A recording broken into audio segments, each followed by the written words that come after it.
What's going on, everybody? Welcome to another new video here on the channel. Today we are starting a new little series I'm going to be doing for a little bit here on FM26 called Sensible Tactics, where it is kind of like an education series on the world of tactics within Football Manager. Now I'll be covering the tactics in two different ways here with FM26. One way will be, as you can see right here on screen, with James Lawrence Alcott's tactical board, and the other is showcasing everything within FM26. This is where we will really get into the nitty-gritty and break down everything that you need to know. So today's first video of the series is on how to create elite tactics within FM26.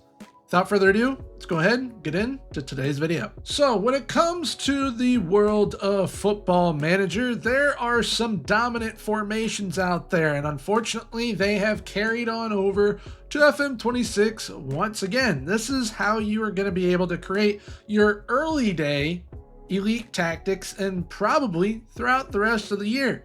They are with a 4-2-3-1 as well as the 4-3-3, and also with the 4-2-4. The first one we're going to be going over is the 4-2-3-1. We're going to be doing in possession and out of possession with all three of these. And then after, we will be creating a tactic live, both in possession and out of possession, that I'll be utilizing live on streams with my Liverpool save. Now with Liverpool, there are some elite attacking players within this side, and I'm going to need to make sure that they are getting a majority of the ball in attacking opportunities. Those players are Florian Wirtz, Dominic Szoboszlai, Mo Salah, as well as Alexander Isak. And also off the bench, there will be players like Federico Chiesa, Cody Gakpo, or Hugo Ekitike as well, that I will have to find a way to fit within this system, and everyone works seamlessly within it. Now, one thing you're going to need to make sure that you're highlighting when creating your elite tactics is highlighting the best abilities of your players. With Mo, I know that he's getting up there in age, but he still has some pace. He is also a very good finisher of the ball, and he is a great creator. A role like the inside forward or the inverted winger is going to suit him very, very well. Whereas a player like Dominic Szoboszlai, I know that he is highly versatile. I've seen it within reality this year, as we all have, to where he can now play as a makeshift right back and do a very good job at it.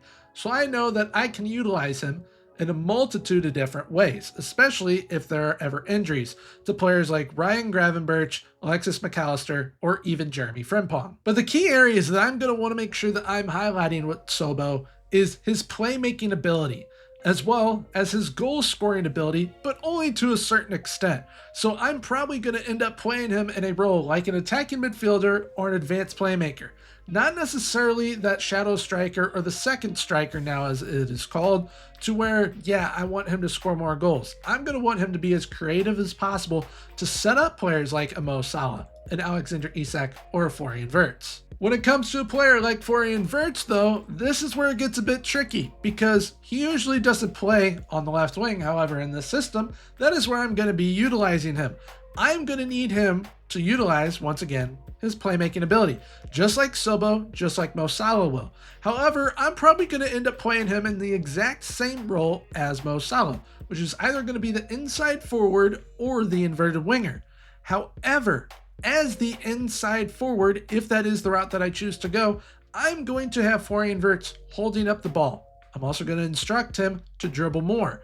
I know that Wirtz, Szoboszlai, Salah, and Isak are all going to be very good at dribbling the ball, but I do know that Florian Wirtz, when holding up the ball, gives me the best opportunity to get these three, meaning Sobo, Salah, as well as Alexander Isak, and goal scoring opportunities with his incredible playmaking ability. But then finally, we're going to cover Alexander Isak right here. Now, Mr. Alexander Isak, he is my goal scoring threat. All I want him to do is focus on scoring goals. If he can set up some goals, fantastic. However, this is where you're going to have to think, all right, I'm creating an elite tactic. I want this to be as good as possible for my side. I've got some great players within my team, whether you are at the Premier League level or you're at non-league and you're one of the favored teams. This is how you need to think about it. I have more than just one striker. So Alexander Isak, making him and giving him the ability to score a boatload of goals is my number one priority. But also, I have players like Mo Salah that can play up top. I've got Cody Gakpo and Hugo Ekitike that can all play as a striker. all offer a bit something different. They all offer me pace, though, I do know that. Only 3 offer me height, all offer me a pretty decent dribbling ability, and all of them can score. However, not all of them are suited to a gegenpressing style. So I might have to, make some sacrifices there when it comes to Alexander Isak, because I do know a player like Hugo Ekitike, Mo Salah as well, and Cody Gakpo can all perform in a system like that. Mo's done it for years, and Cody Gakpo has also done it now for a little bit. Hugo Ekitike comes from the Bundesliga, whereas Alexander Isak, his main job is scoring goals. So I know when it comes down to it and assigning a role to him, poacher, yeah, that probably might be the best role for him specifically. However, a channel forward might be the best overall. Now I want to cover the defensive midfielders a little bit here. So right now we've got Ryan Gravenberch as well as Alexis McAllister. Now, with how Ryan Gravenberch is utilized in reality, he's a great defensive midfielder, he's a great ball winner, and he is also very good when sliding down into a back 3.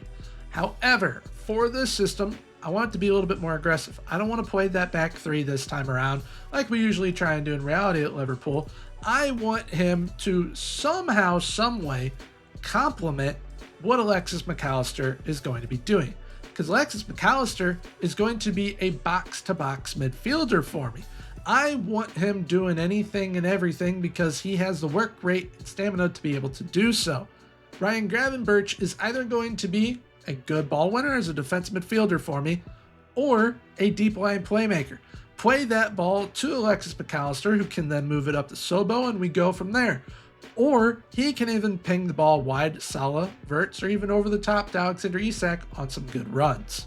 But speaking of those good runs, I know that I'm going to need some decent width, some creativity at wide, some pace. That is where Milos Kerkez and Jeremy Frimpong come into play. They offer both. And when Gravenberch is looking for pinging the ball out wide, you have Verts cutting inside most likely. You have Salah cutting inside most likely. But then you've got Mr. Kerkez bombing up the wing. Frimpong bombing up the wing. Gravenberch, as we can see right now, has 6 players he could hit. Potentially 7 with McAllister going forward if we're on the counter and Mr. Virgil van Dijk plays it to Gravenberch. Everyone's on the counter. Boom, Gravenberch can hit any of them. So in the case of Kerkez and Frimpong, I'm not going to need to make sure that they are at minimum utilized in the wingback role. Maybe not the advanced wingback, which is kind of like the complete wingback, because I do need them to have some defensive responsibility, but I do know that I'm going to need them to be some playmaking magicians out wide for me. And finally, when it comes to Mr. Virgil van Dijk, as well as Ibrahim Konate and Alisson Becker, I know that I'm going to need all 3 of them to have the ability to play about with the ball. So I'll have 2 ball-playing defenders and a ball-playing goalkeeper, which is essentially a sweeper keeper. But now, that's just the 4-2-3-1. I'm actually able to adapt a lot of this to a 4-3-3. I'm going to show you how. So here we are with the 4-3-3 now. We can see the only player that really adjusted a whole heck of a lot is Mr. Szoboszlai from the 10 role down to central midfield to accompany Alexis McAllister, who moved slightly forward, and Ryan Gravenberch, who moved slightly back and more central. Now, this, once again, is going to kind of follow the same aspects in attack. Mo Salah, as well as Florian Wirtz, are going to be playing somewhat the same role. Once again, Florian Wirtz, I want to make sure that I'm highlighting his playmaking ability, with Alexander Isak, Hugo Ekitike, Cody Gakpo, and if I choose to play Mo Salah up there as well, all being able to operate as a channel forward. But now when it comes to this midfield trio of Szoboszlai, Gravenberch, and McAllister, this is where things change a little bit. Szoboszlai is going to be an advanced playmaker. I'm going to have him coming from a little bit deeper, making plays. I could easily choose to have him as an attacking midfielder, but a little bit deeper, which makes him a little bit more on the attacking side. However, I'm going to reserve that for Mr. Alexis McAllister. And then defensively speaking, I want to, in a 4-3-3, have that 3 back available. So Ryan Gravenberch is going to be slotting down to play as a halfback, so he will slot down between Virgil van Dijk and Konate in attack. Once again, out wide with the width, being that Wirtz and Salah will be cutting inside, we're going to have Kirkus and Frimpong as those wingbacks bombing forward, being outlets for a Szoboszlai or McAllister when they are making plays, with Gravenberch sliding down with Konate and Mr. Van Dijk and Konate moving out wide. Kirkus bombs forward, Frimpong bombs forward, Salah cuts in, Wirtz cuts in, you got Isak up here, Sobo, McAllister, then you got Van Dijk, Gravenberch, Konate. Even though how it likes to play this year when you choose to do something like this, it'll have Van Dijk go a little bit up here in attack, or Konate go a little bit up here in attack. When it comes to those defenders and the goalkeeper, once again, Van Dijk, Konate, and Becker are all going to be those ball-playing types, ball-playing defenders and a ball-playing goalkeeper. But now that we've covered the 4-2-3-1 and the 4-3-3, let's move on to that 4-2-4. So with the 4-2-4, one main thing really changes here, and that is that Mo Salah is now central, Szoboszlai is now out on the wing.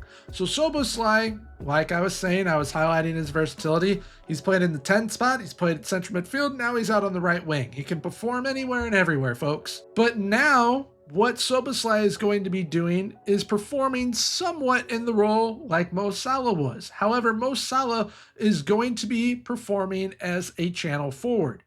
Isak performing as a poacher. Wirtz in his same sort of playmaking winger role. And Sobo will also be playing like Florian Wirtz. However, he will not be holding up the ball. They'll most likely be inverted wingers or inside forwards, leaning towards the inverted winger though with the playmaking ability. When it comes to our midfielders, Gravenberch and McAllister, they're going to need to be a little bit more defensive since we have 4 balls to the wall attacking options right now.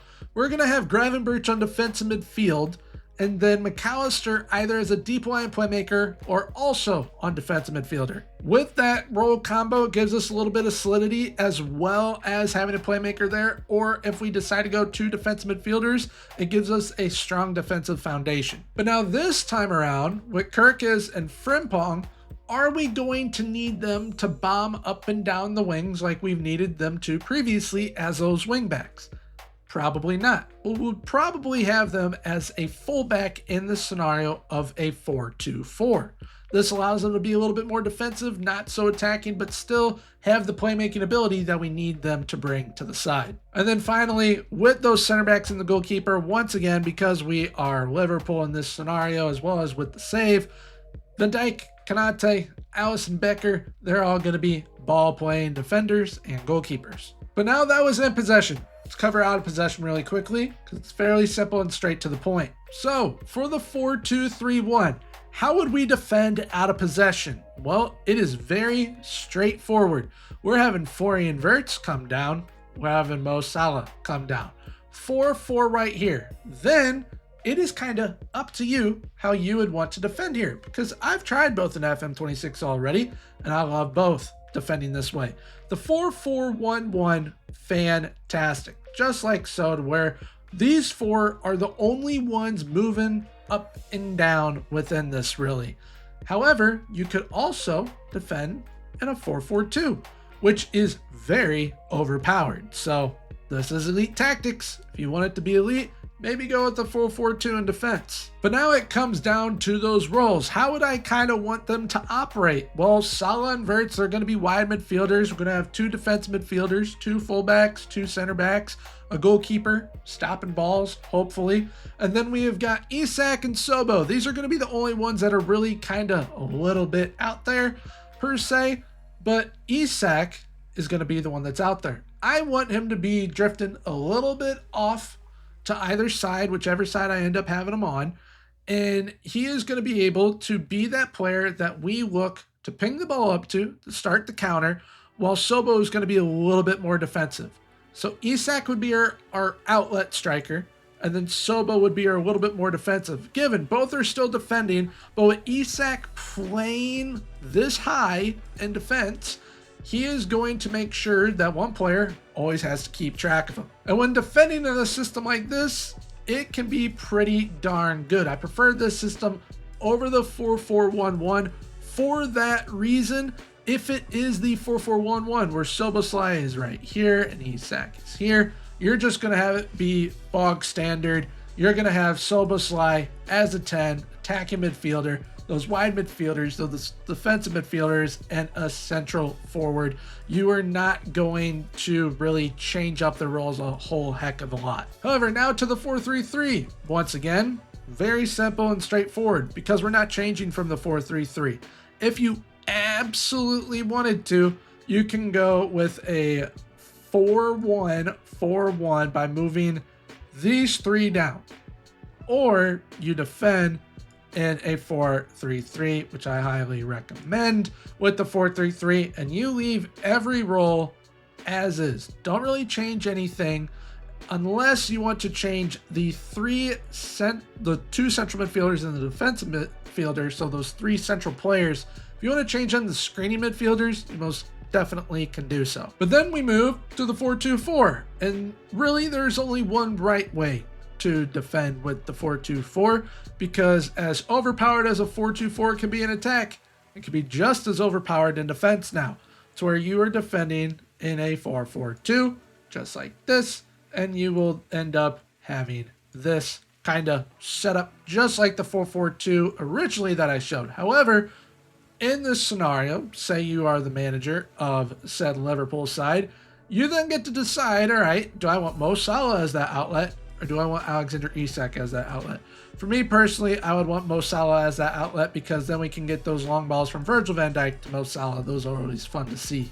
But that essentially is how you would set up out of possession for the 4-2-4 that we see right here, the 4-3-3, as well as the 4-2-3-1. But now, let's go ahead, head on over to FM26. I'm going to put all this together and then showcase it for you guys on exactly how this would look, especially with the new team instructions layout, because that bit is really going to help put this kind of full picture for you guys to where, oh wow, this actually makes a whole heck of a lot of sense. All right, so after about 10 minutes, I have put together all three of these tactics, kind of like makeshift, not like full in-depth on player instructions, but this is essentially how I've been breaking it down, and you're about to see it. So here is the 4-2-3-1.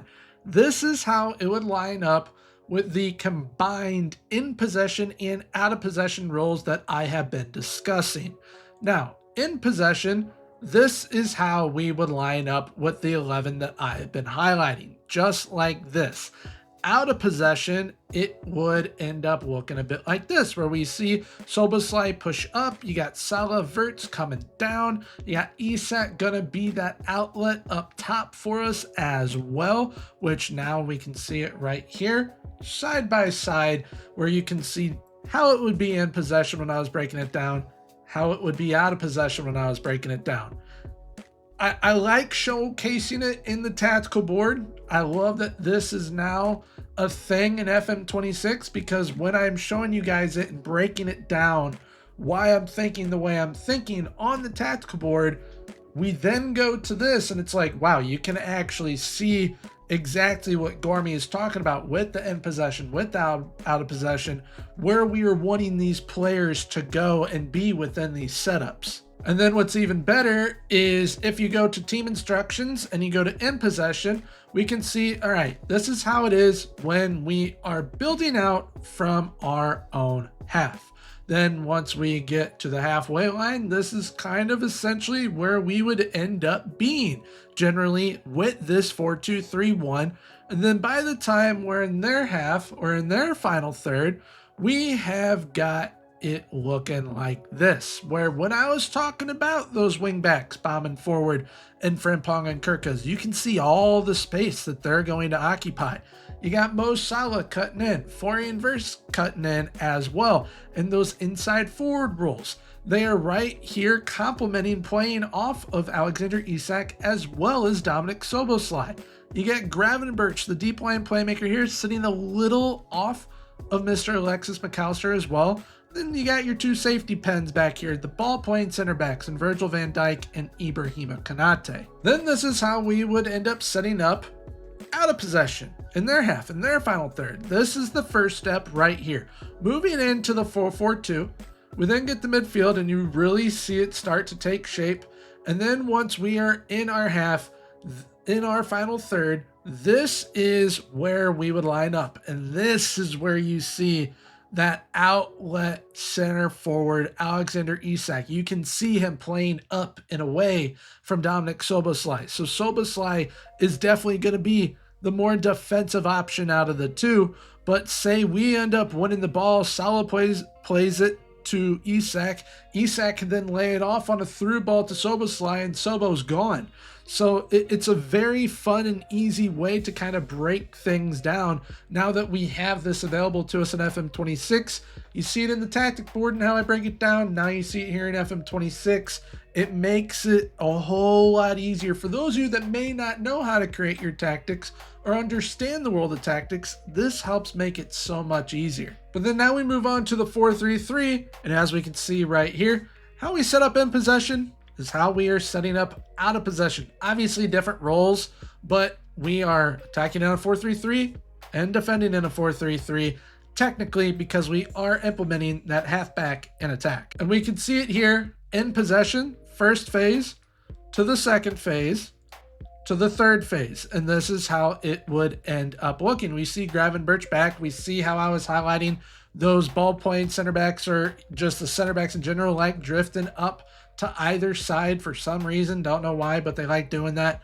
And then we have those inside forwards, the wing backs bombing forward, the advanced playmaker, the attacking midfielder from central that essentially is a central midfielder on attack, FM24 version basically.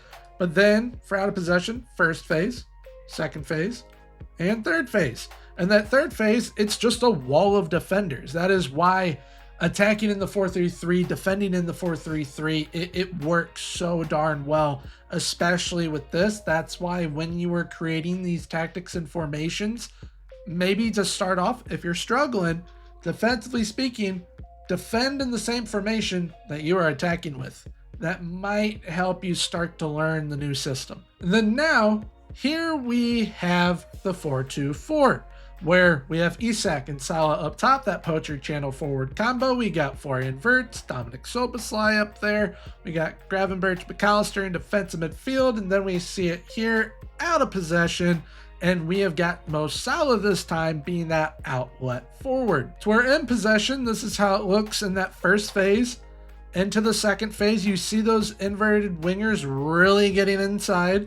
And then we see it right here as well, where we have those fullbacks. They will supply the width. They are going for overlapping runs as well. We got that defensive stability here with Gravenberch, McAllister, Virgil van Dijk, and Konate. Then we have Wirtz and Szoboszlai cutting inside with Isak and Salah.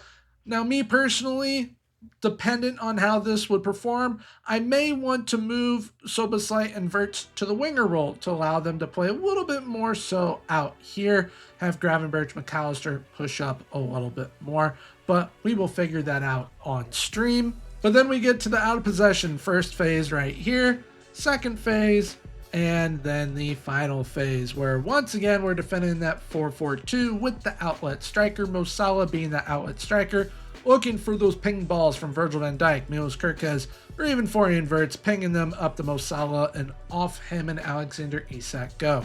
But there we have it for today's video in the first edition of Sensible Tactics, how to create elite tactics within FM26. Hope you guys enjoyed it. Hope you guys learned something as well, and I hope that this helps you develop and create your own tactics, your own systems within FM26, and makes this a whole heck of a lot easier for you.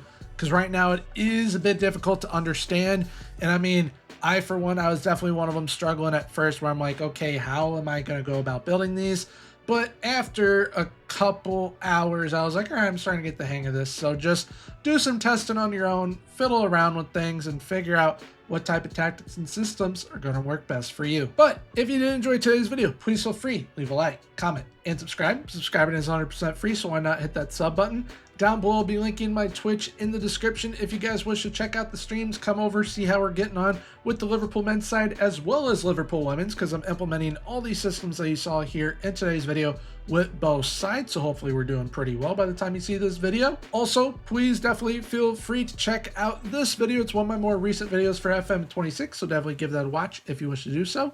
Well, until next time, everyone, Have a good one. Bye-bye.